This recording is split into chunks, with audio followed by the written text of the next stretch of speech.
அனைவருக்கும் வணக்கம். இன்னைக்கு நம்ம பார்க்க இருக்கிறது புராணங்களில் ஒன்றான கந்த புராணம். முருகப்பெருமான் வீர செயல்கள் புரிஞ்சு அசுரனை அழிச்சு மக்களை காப்பாற்றி மக்களுக்கு அருள் புரிந்ததை பற்றி சொல்கிற கதை தான் இந்த கந்த புராணம். சூரபத்மன் அப்படின்னு ஒரு அரக்கன் இருக்கான்.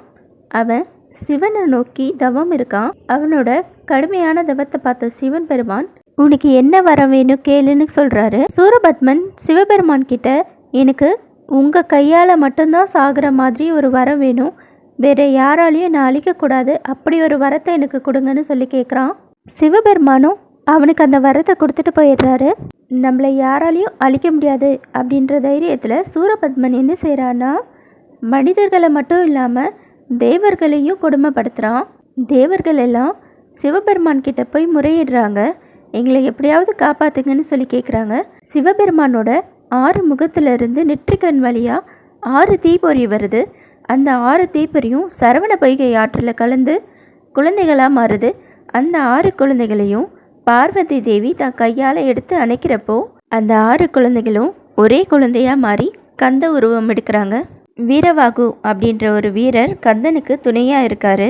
சூரபத்மன் கிட்ட சிறையில் இருக்க இந்திரனோட மகனையும் தேவர்களையும் விட்டுற சொல்லி கந்தன் வீரவாகுவை தூது அனுப்புகிறாரு. சூரபத்மன் வீரபாகு கிட்ட நான் யாரையும் விட மாட்டேன்னு சொல்லி அனுப்பி வச்சிடறாரு.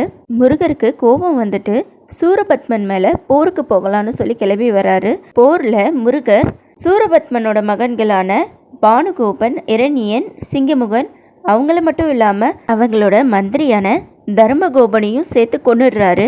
இதெல்லாம் பார்த்த சூரபத்மன் களத்தில் தானே இறங்கி வந்து நேருக்கு நேராக மோதுறாரு.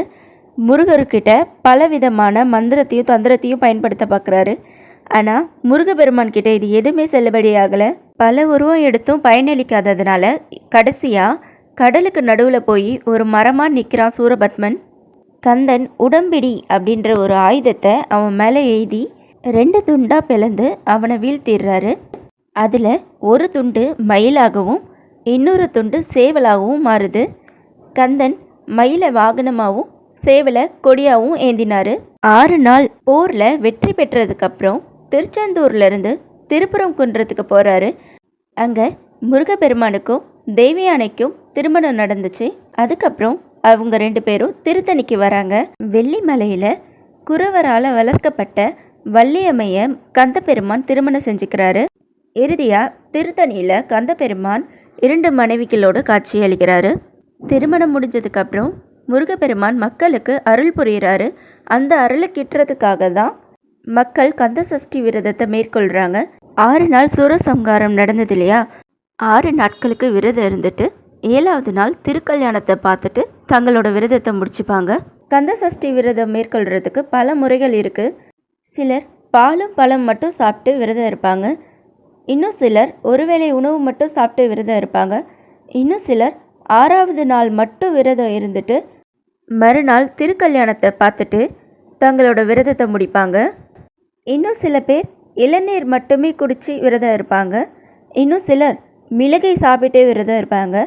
அது என்ன மிளகு சாப்பிட்டு விரதம்னா, முதல் நாள் 1 மிளகு, 2வது நாள் 2 மிளகு, 3வது நாள் 3 மிளகு, 4வது நாள் 4 மிளகு, 5வது நாள் 5 மிளகு, கடைசி நாளான 6வது நாள் 6 மிளகு.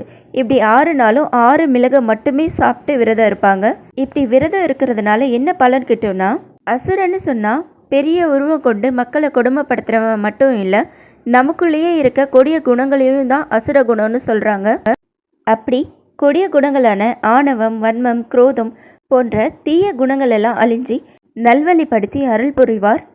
தீய குணத்தெல்லாம் அழிச்சிட்டு நம்ம தொட்ட காரியத்துல எல்லாம் வெற்றி கொடுப்பார் அந்த கந்தன். நீண்ட நாட்களாக குழந்தை இல்லாதவங்களுக்கு சஷ்டி அன்னைக்கு விரதம் இருந்தால் கண்டிப்பாக குழந்தை பாக்கியம் கிடைக்கும். குழந்தை பாக்கியம் மட்டும் இல்லாமல் 16 செல்வங்களும் கிடைக்க அந்த கந்தன் அருள் புரிவார். இதுதான் கந்த புராணம் அப்புறம் சஷ்டி விரதத்தோட கதை. உங்களுக்கு இந்த வீடியோ பிடிச்சிருந்தா மறக்காமல் சேனலை சப்ஸ்கிரைப் பண்ணுங்கள். நன்றி, வணக்கம்.